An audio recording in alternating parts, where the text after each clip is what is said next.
Every Sunday we set aside a few minutes to talk about Bible prophecy. We identify trends out in the world that you would expect from reading the future unfulfilled prophecies in the Bible. I try to be careful to point out that we're not claiming these trends are the fulfillment of prophecy. They're just things that seem to resonate with the Bible's yet to be fulfilled last days prophecies. And I think we're pretty careful about the ones that we choose.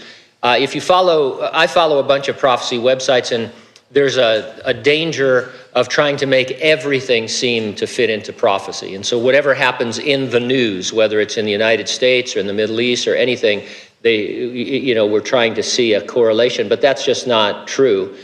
We try and be a little bit careful, we try and be a lot careful, and we try not to do those kinds of things. But if you're reading the Bible literally, you see that there's hundreds of unfulfilled last days prophecies.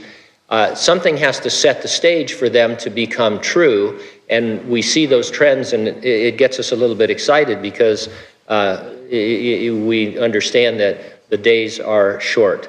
Now, while on exile in the island of Patmos, an aged apostle John received the revelation of Jesus Christ.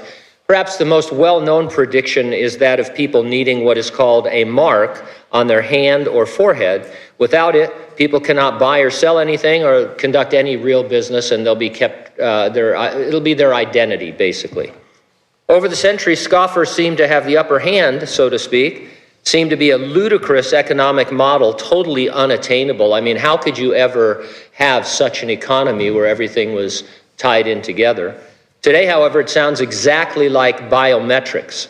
It's easy to see how such a system could be implemented on a national or a global scale. And we report on this a lot because there's all kinds of biometrics: facial recognition, palm recognition, fingerprinting, voice recognition, iris recognition. These are all making strides in terms of personal identification.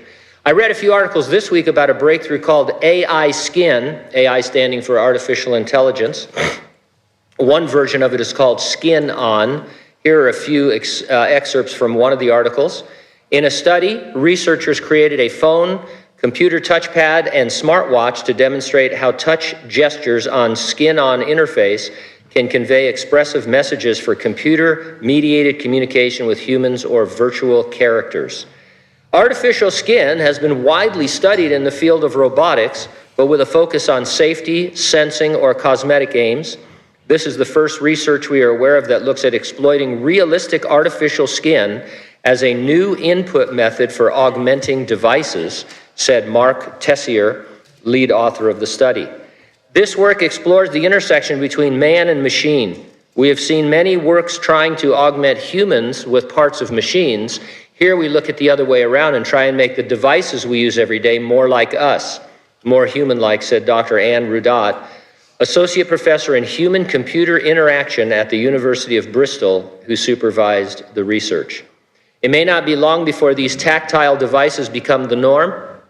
The paper offers all the steps needed to replicate this research, and the authors are inviting developers with an interest in skin-on interfaces to get in touch.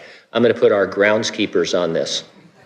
I think with the job they do around here, I think they could make a nice skin-on interface for us. But anyway, it's down the future.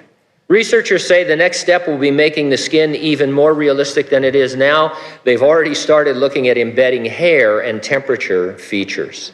So if I'm understanding this, a person is going to be able to put on a realistic-looking skin interface with hair and temperature sensing so you don't hardly even know it's there. And it will be your cell phone and your credit card and all your other devices just worn either on your hand or maybe your forehead, for all we know. And so am I saying this is the mark of the beast? No, of course not. But I am saying that trends like this are exactly what you'd expect from reading the Bible. If we had to pick something today, hey, this could be it in its development. So pretty cool. Jesus promised he'd return to rapture the church, which entails the resurrection of the dead in Christ, then the catching away of all living believers that he finds on the earth. That event is presented in the Bible as an imminent, any moment event. And so each week I ask you the same question. Are you ready for the rapture? If not, get ready and stay ready and keep looking up. Ready or not, Jesus is coming.